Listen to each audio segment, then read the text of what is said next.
are so many people here, clergy, distinguished guests, fellow mourners.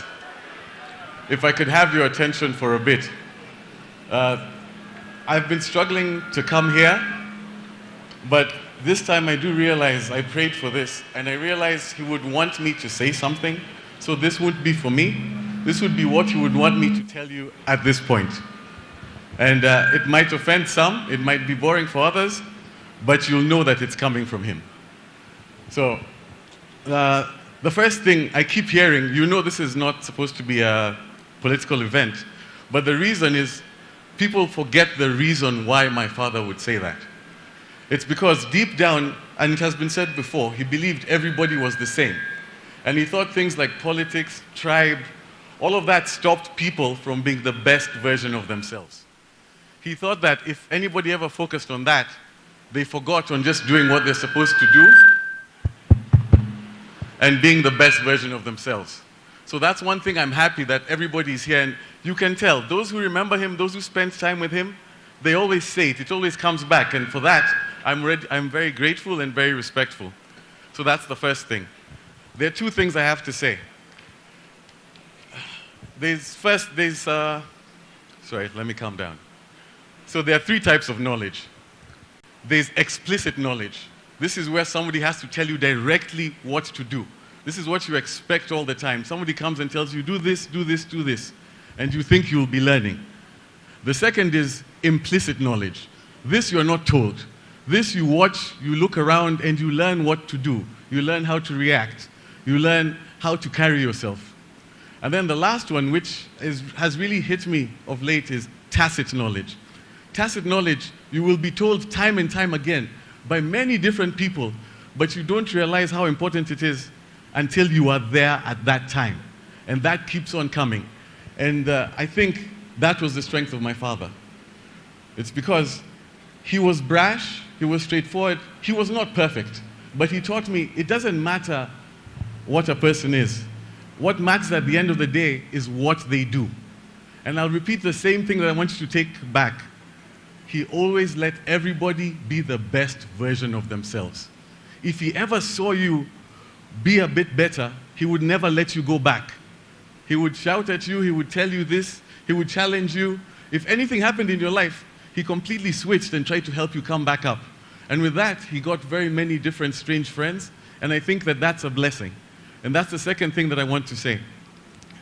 And the last thing which keeps on coming is this idea of shoes to fill, etc. What's very strange is I've known my father through many different phases.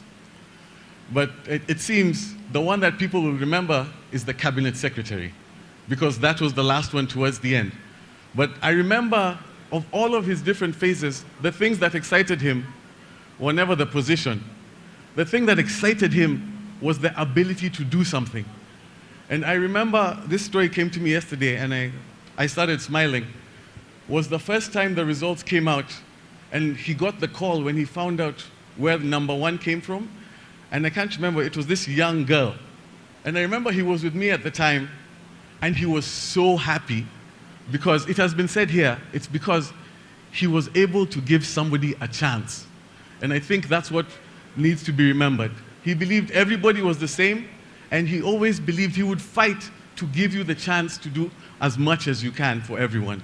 And I think everybody should try and remember that as we keep moving. And with the last thing, and this goes to everybody from all walks of life, anybody who's here, and this is the thing I keep hearing his voice that would be telling me to say, is right now at this point, he wouldn't be too happy that everybody's focusing on the man. He would be happier in people focusing on the deeds. He would know that he was great, but what he would say is this, and he would tell me this: I understand it's well wishes if you keep telling me that I have big shoes to fill. He would laugh because he knows, and he has trained me, that is not the point. The point is for me to do my best, and if I see if I can help, I will try and help and make everybody be equal. I know that's my job. But the point that everybody else is missing, don't focus on him. Focus on what he would want. And what he would want is very simple. I don't have big shoes to fill. We all have big shoes to fill. This is for all of you. Wherever you go, start now. Be honest, try your best, upset people, but be forthright.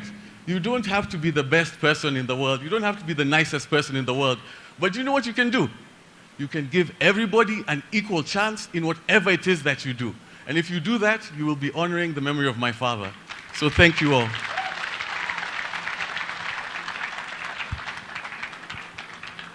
I'm going to ask the choir to give us a small interlude of music as I acknowledge what Dr.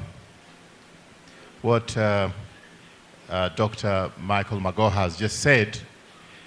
Among the celebrants here, with your permission,